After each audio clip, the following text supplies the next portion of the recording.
Assalamualaikum warahmatullahi wabarakatuh. Perkenalkan, nama saya Deswita Sri Aisyah dengan NIM 43225022 dari jurusan Ilmu Komunikasi Fakultas Ilmu Sosial dan Ilmu Politik Universitas Peradaban. Di sini saya akan menyampaikan materi tentang sejarah teori sosiologi yang saya baca pada buku Sosiologi Suatu Pengantar karya Prof. Dr. Sujono Sukanto tahun 2019. Ini dia. Buku ini diterbitkan oleh Raja Grafindo Persada di Kota Depok. Jadi, materi ini memuat lintasan sejarah teori sosiologi yang mencakup masa sebelum Auguste Comte, masa Auguste Comte, dan masa sesudah Auguste Comte. Gimana? Kalian pasti penasaran kan? Yuk simak terus! Sejarah teori sosiologi. Yang pertama, perhatian masyarakat sebelum masa Comte. Auguste Comte merupakan bapa sosiologi karena pertama kali memakai istilah atau pengertian sosiologi. Ini dia tokohnya. Namun sebelum Comte, banyak pikiran-pikiran terhadap masyarakat manusia. Seperti seorang filsuf barat yang pertama kali mempelajari masyarakat secara sistematis adalah Plato. Di tahun 429 sampai 347 sebelum Masehi. Plato bermaksud untuk merumuskan suatu teori tentang bentuk negara yang dicita-citakan. Plato menyatakan bahwa masyarakat merupakan refleksi perorangan. Yang kedua ada Aristoteles di tahun 384 sampai 322 sebelum Masehi. Dalam bukunya yang bernama Politik, ini dia tokohnya. Ia mengadakan analisis mendalam terhadap lembaga-lembaga politik di masyarakat. Aristoteles menggarisbawahi bahwa basis masyarakat adalah moral.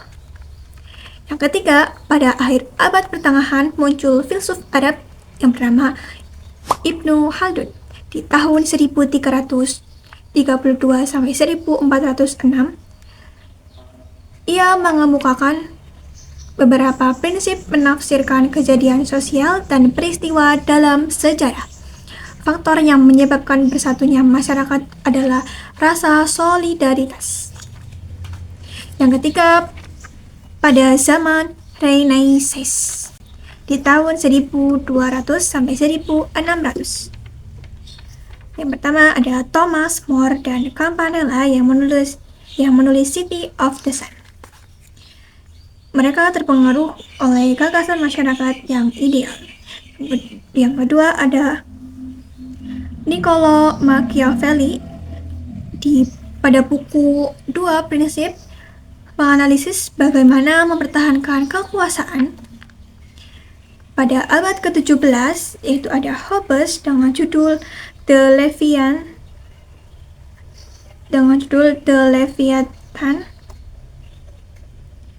Inti ajaran diilhami oleh hukum alam, fisika, dan matematika.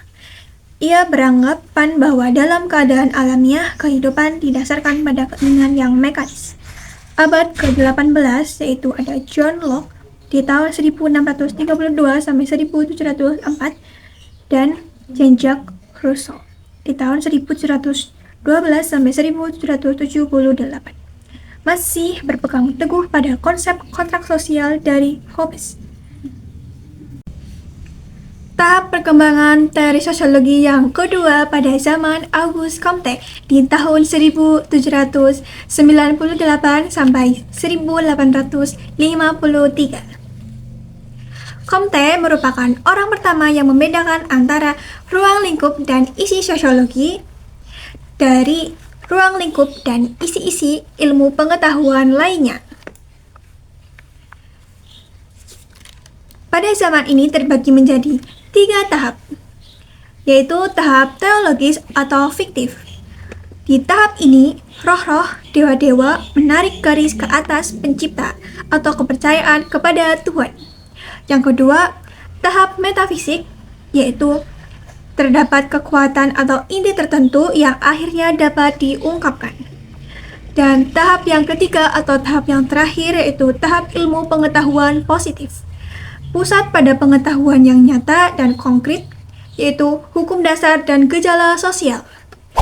Tahap perkembangan teori sosiologi yang ketiga yaitu pada pasca Auguste Comte atau sesudah Comte.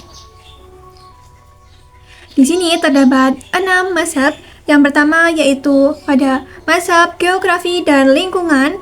Di sini masyarakat timbul dan berkembang kalau ada tempat berpijak dan tempat untuk hidup, dengan tokoh Edward Buckle dan Lee Pley.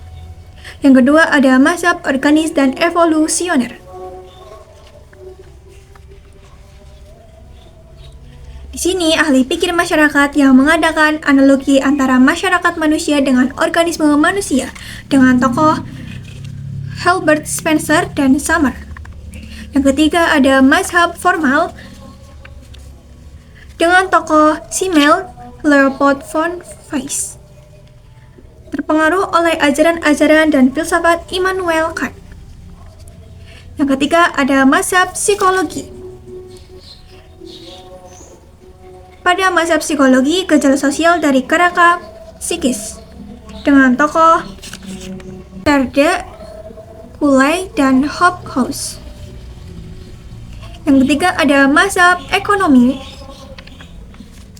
dengan tokoh Karl Marx.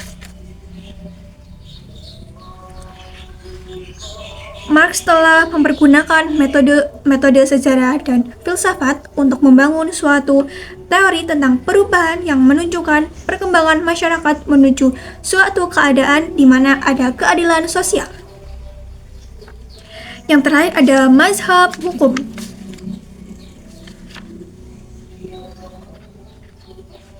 Di mazhab hukum terdapat tokoh Durkheim dan Max Weber. Di sini mazhab hukum dengan sosiologi hukum.